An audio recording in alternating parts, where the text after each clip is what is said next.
कभी मायूस मत होना, कभी मायूस मत होना।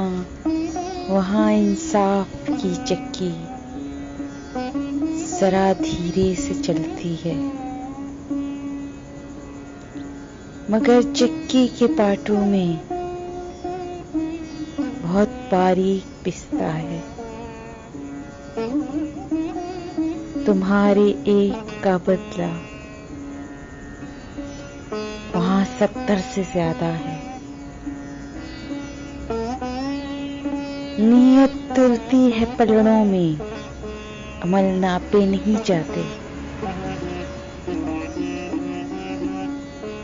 वहाँ जो हाथ उठते हैं कभी खाली नहीं आते। जरा सी देर लगती है मगर वो देके रहता है।